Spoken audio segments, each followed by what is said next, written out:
Hello everybody and welcome back to Restaurant Recipe Recreations. This channel is dedicated to teaching you how to create your favorite signature dishes from the most popular restaurants. And in this episode, I'm going to feature a restaurant called the Brio Tuscan Grill.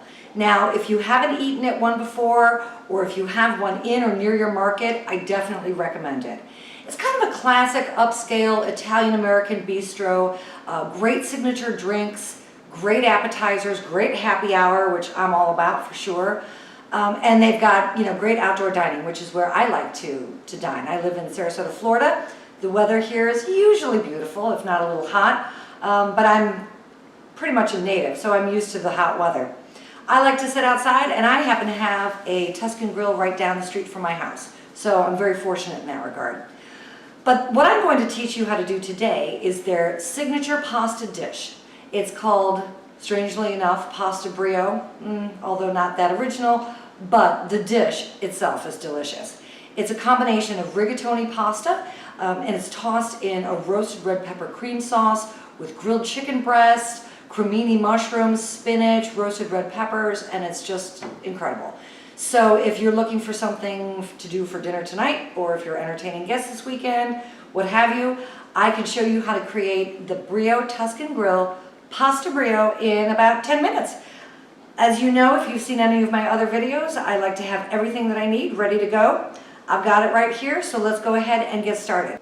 Okay, let's get these mushrooms prepped. We have 8 ounces of baby bella mushrooms, also known as cremini mushrooms. They've been scrubbed of the dirt with a mushroom brush, or you can just use your hands, but don't rinse them underwater, because the mushrooms, like sponges, will absorb the water and you don't want excess water in the mushrooms. So just give them a nice wipe, get that dirt off, and that'll be sufficient.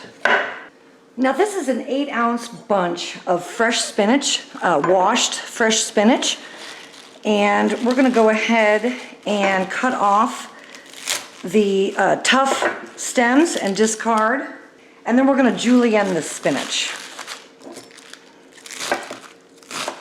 Kind of a thick julienne, not too thin. You can also, for the sake of ease, just buy a bag, an 8-ounce bag of fresh spinach, but let's use fresh, not frozen. I happen to have the whole spinach here because I find it easy enough to prepare, but like I said, use bagged if that suits your needs better.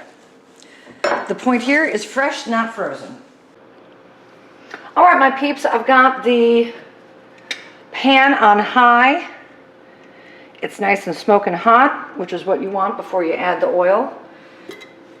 Go ahead and add 2 tablespoons of olive oil. Oh yeah, that's what I'm talking about. Now we're going to add the onion and the garlic. This is 1 whole medium-sized sweet onion and 3 cloves of garlic. And I did them in a large dice, very large dice, because this is actually going to get pureed. So really what you want to do is just get some color on these. They don't need to be a small dice because, like I said, they're going to get pureed.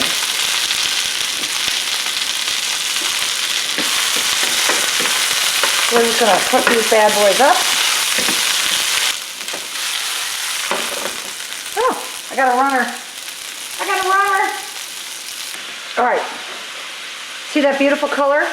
These are as cooked as I want them to be. So I'm going to take them off the heat and set them aside to cool, because they're going to go into a blender for a puree, and we don't want them to be too hot. That's a mistake I've made in the past where I've put hot ingredients into a blender and pretty much exploded my kitchen, and we're not going to let that happen again. So let's take these off, let them cool. Okay, this recipe calls for grilled chicken. And this, what I have here, is an awesome indoor grill pan made by All-Clad. It's non-stick.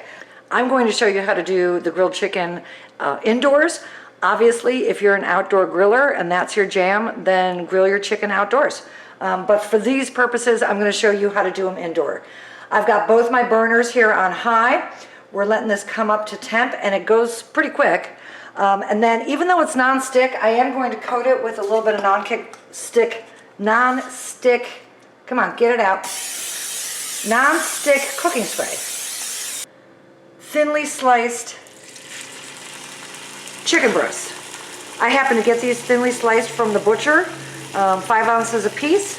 You can do it at home yourself. So you just maybe slice down a larger breast in half and pound it out a little bit. But in all total, you're looking for 4 5-ounce pieces, so it's 20 ounces of breast. These are going to get sliced anyways, so if they're a larger breast, that's fine. Just make sure that they're cooked all the way through. And I'm going to go ahead and let these just sit so that they get some really nice grill marks on them. If you've noticed, I have salted and peppered these, and that's it. That's the only seasoning that I've put on these.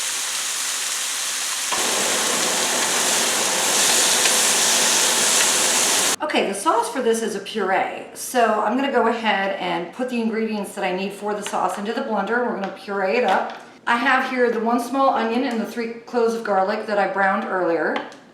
That's been cooled. I have here a 1 12-ounce jar of roasted red pepper. This is the Cento, I guess you pronounce it, or Cento brand.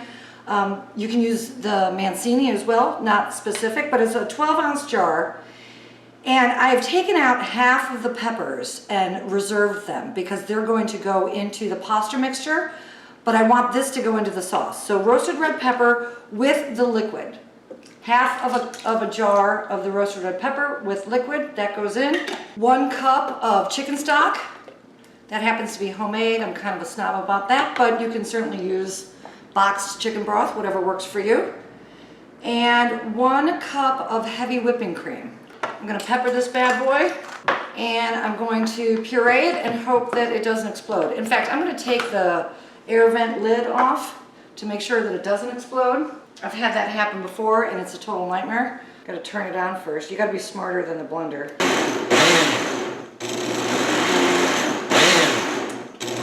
So now that my chicken has been resting, I'm going to go ahead and cut this into strips. This is your 4 5-ounce chicken breast, cut into nice strips. Looks beautiful. You want to make sure that that chicken rests for a little bit so that it doesn't dry out. You should be getting about 8 or 9 slices per breast, just to give you an example of about how thick you should be slicing the chicken breast. They're not bite-sized, so you don't want to make it bite-sized. Okay, so the last part of this dish's preparation is going to be done in a pan. I've got, again, everything that I need here right at the ready. I'm letting my pan come up to a nice hot temp. With a nice hot pan on high, I've got 2 tablespoons of a nice extra virgin olive oil that I've moved around the bottom of the pan to coat the bottom. And now we're going to add our 8 ounces of cremini or baby bella mushrooms that have been thinly sliced. Let those go and brown. These are going to get rid of a lot of moisture, a lot of water, and that's what you want. I love y'all for going on this journey with me. I have to say that I'm having more fun with this project than I have had in forever. So thank you for indulging me, and thank you for watching. I hope you get something out of it. I hope you're entertained. I hope sometimes I make you laugh a little bit. Maybe I make you laugh a lot. I'm kind of a fool, so that's not completely out of the question, I suppose. I'm actually taping this episode on a Friday. And so when I'm done with this, I'm going to have a little bit of lunch. I'm going to clean my kitchen, and then I'm going to head down to my local Brio Tuscan Grill and meet a girlfriend for some drinks. So if you're watching this while you're at work and you're supposed to be working, trust me, I totally get it. I've been there before, and I get it. But you know what? It'll be 5 o'clock soon enough for you as well, and you can have some drinks yourself. Kick off your weekend, or you know what, kick off your Tuesday, who cares? We like to drink in the South, if you haven't noticed. It's kind of a pastime that we all have as Southerners. So in all honesty, it's a Friday, but it could be a Wednesday or a Sunday. Day drinking is always fun too. So what, who cares? All right, now I'm getting a nice brown on these mushrooms. I want to give a nice little shout out too. To the channel The Pasta Queen. I happen to like Italian cooking, and I do a lot of pastas, but the focus of this channel is to teach you how to recreate restaurant recipes, And so of course I do everything from P.F. Chang's to Fleming's, but the pasta queen is to die for. She is so beautiful, she's so fun, she's got the cutest personality, she makes incredible Italian dishes. Her accent is just to die for. So check out the pasta queen on YouTube, y'all. You're gonna love it. Okay, so now that my mushrooms are getting a nice brown color, I'm gonna add in the 8 ounces of diced, or julienne rather, spinach. Give that a nice mix. This spinach is gonna shrink down to virtually nothing, you'll see. Crazy. Spinach and mushrooms, they lose all their moisture and they just shrink down to nothing. Okay, you can see how that has really shrunk down. Now I'm going to add the half a can of the roasted red peppers. Remember I told you I reserved the roasted red pepper, a half can. So I'm going to go ahead and add those. Those don't need to really cook because they're already cooked. They're roasted, jarred roasted. And now I'm going to add the pasta. This is 1 pound of pasta barilla. Pasta barilla, in other words. The pasta queen has a much better Italian accent, probably because she is Italian. So this rigatoni has been prepared al dente. Oh God, I got another runner. It's been prepared al dente because it does continue to cook after you take it off the stove. And of course we're cooking it a little bit further in the pan. Now we're going to add that amazing puree. Now I'm going to add the 20 ounces of the grilled and sliced chicken breast back up in here. Make sure when you start out that you're using a big enough pan because you can see that this is a lot. Now you're just going to give everything a nice mix. All right, this is well incorporated and this is the finished product. This is what's for dinner tonight. I'm going to taste one and I'm going to let you know if it needs a little bit of salt. I like to add my salt at the end. And if you wanted to make this a little spicier, go ahead and add some red pepper flake up in here. Okay, everybody, as always, thank you for watching. I hope you enjoyed this episode. I really had a lot of fun with this one. This has been the pasta brio from the Brio Tuscan Grill. I hope that you got some ideas for dinner tonight or some inspiration for some entertaining for this weekend. And if you'd like to subscribe to my channel, you can see what's coming up in my next episodes and what I'll be making from what restaurants. If you have a specific recipe or a restaurant that you would like me to feature, then put it in the comment line. I would love to see your comments and recipes that you would like me to showcase and show you how to create at home. Also, please consider subscribing to this channel. You can also follow me on Facebook, Pinterest, Instagram, and Twitter, and there you can see the upcoming episodes as well.